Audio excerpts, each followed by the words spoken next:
From the David C. Field on the campus of Shippensburg State College in Shippensburg, Pennsylvania, TV4 Sports presents the best in high school athletics.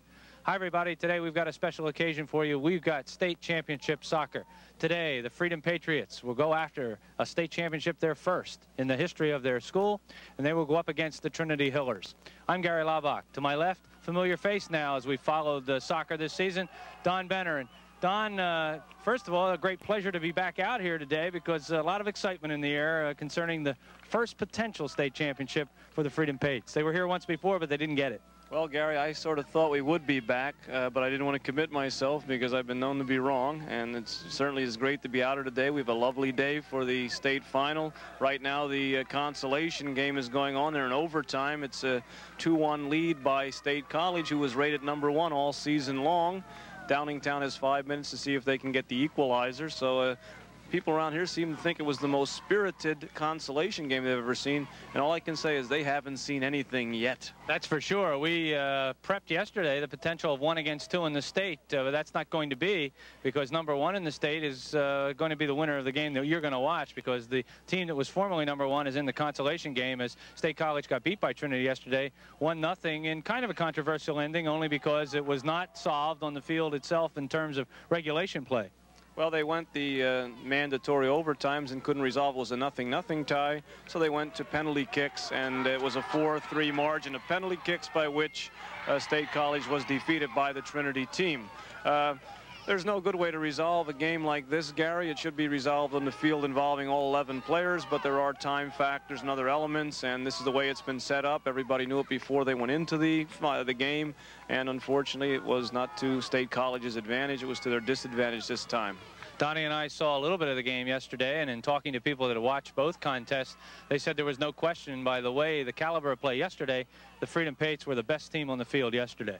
Well, from what I've heard from people who have stayed for both games, they are of that opinion, and I have to concur with them. I think this is the finest soccer team I've seen ever come out of our area. I've watched them all year. Coach Kazakis has done an excellent job of bringing them along and peaking them at the right time.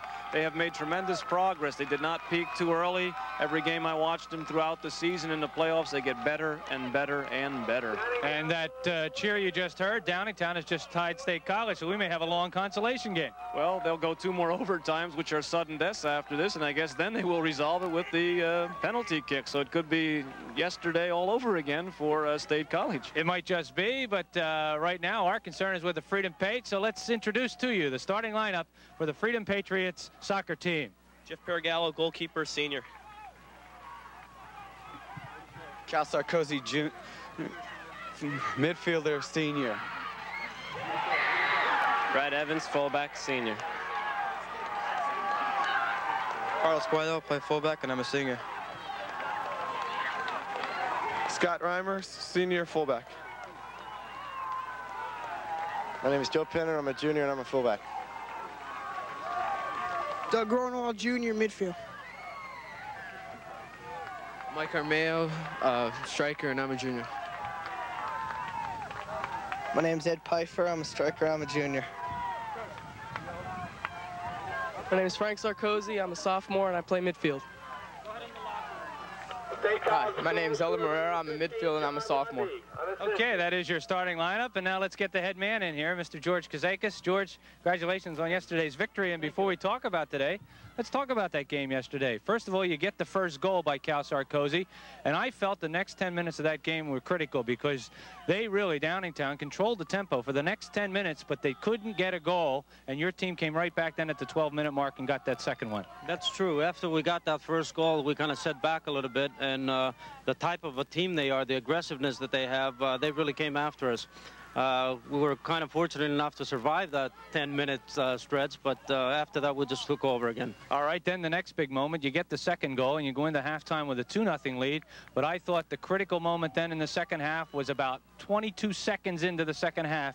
Jeff Paragallo came up with the greatest save of the game. Yeah, they broke through the defense real quick, and Jeff came out, he read the play very well, came out and made the stop, and that really helped, because after that play, it was all over. Can your team play any better than they played yesterday? They were just outstanding. I tell you, the last 3-4 games, it seems like that's when they play the best ball. And the tougher the competition is getting, the better ball we're playing. And if they give me the same type of performance that they did yesterday, I think we're going to be okay today again. You, I'm sure, watched the second game yesterday, so you've seen Trinity. Are you as surprised as most people are that you're not going up against State College this afternoon? Not at all. No, I watched State College play against Fleetwood. They were not that impressive. They've been getting a lot of publicity, but I don't think they were playing the type of caliber teams that we were or some of the other teams were playing. You know, you have to perform well to win, so they did not. So, and that's what happened to them. How good is this Trinity team? They're good. They're quick, they're fast, they're aggressive. So we're going to be in for a heck of a game again. George, you kind of downplayed this year, winning the district title, almost as if you didn't want the team to think that that would be the real highlight of your season, almost as if you were looking forward to this. Did you expect to be in this game today, let's say midway through the season? Not really, no. This is a dream come true for any coach. We had a good team. We were very successful all year long. We won the league championship, the district championship, and of course what was left was this one here. But you never think that far ahead. We had good time all the way up here, and here it comes down to the last game, and I just hope we win it. Are they an easy team to coach? They're very easy to coach, very easy to coach. They're outstanding young men. This is the best team that I coached for a long time. They all listen, they do what I tell them to do, and they perform very well. They work very hard. Let's go out and get one more. Okay. We'll see you after the game. Good luck to you, Coach. We're going to come right back to take a look at that Trinity Hiller lineup right after we take time out for this message. Have you heard about MADE? That's Martin's Auto Dealers Exchange. We call it MADE. It's our auto auction. It's at Martin's Volkswagen on MacArthur Road. We have changed, built, and beautified our big dealership, and now on Saturday mornings at 10:30, we have an automobile auction. You can buy a car, sell your car, truck, RV, motorcycle, and most of our cars have a 12-month, 12,000-mile warranty. Opponents today are the Trinity Hillers. They are 28-2-1 coming in. They were the #2 team out of District 7. That's not the case today. They're now, of course, the #1 team looking for a state championship. Let us introduce to you the starting lineup for the Trinity Hillers. Todd Hammond, forward, senior. John Alt, forward, senior. Greg Day, sweeper back, junior. Corey Stansky, right wing, junior. Jason Haar, midfield, senior. Brian Hammond, midfield, sophomore. Scott Ickes, left halfback, junior. Keith Hamilton, point fullback, junior. Scott Armstrong, fullback, sophomore. Steve Meller, fullback, sophomore. Greg Gato, goalie, senior. And the head coach of the Trinity Hillers is Art Richardson. And Art, first of all, congratulations for being here. First state championship game, I believe, for your squad. Yeah, it's the first time we've been here and this far. You know, in looking at your lineup and in talking to some people about your club, people are a little bit surprised because you're such a young team. You have a number of sophomores in that starting lineup. Yeah, we had 3 sophomores and 4 juniors, and when we went into the playoffs, it was largely this question, well, we'll go until the pressure gets to the sophomores, and they've performed extremely well so far. I would think with as young a team as you have, maybe the idea in the back of your head was what a great experience for them, and we'll be back next year and have a great season, but not the case. It's here in '83, and here's your opportunity to do it. They gelled as the year went on, and their confidence grew, and they're really happy. They look forward to the state college game because they had beaten us earlier in the year. We defeated Moon in the PIAA quarterfinals, and they had beaten us in the district finals. So the team is confident and enjoying it. So they're at their peak as far as you're concerned in the way in which they're playing. Right. Anybody who gets to the finals has to be peaking at this time. All right, let's look at your club a little bit. I see you have 3 outstanding scorers this year, although you have played a lot of games by comparison. 28 wins and 2 losses and a tie. 31 games is quite a few games. But who are your offensive stars? Well, my center forward is Todd Hammond. He has 35 goals. He's a senior, a pretty polished player. He's best at shooting and supporting right in the center area. The 2 wings, John Auld is a senior. He'll play on the left side. He's more of a playmaker type. He reads the game very well and adjusts to the support positions. And my junior right wing is Corey Sensky. He's got the speed and the skills, and he does most of our penetrating.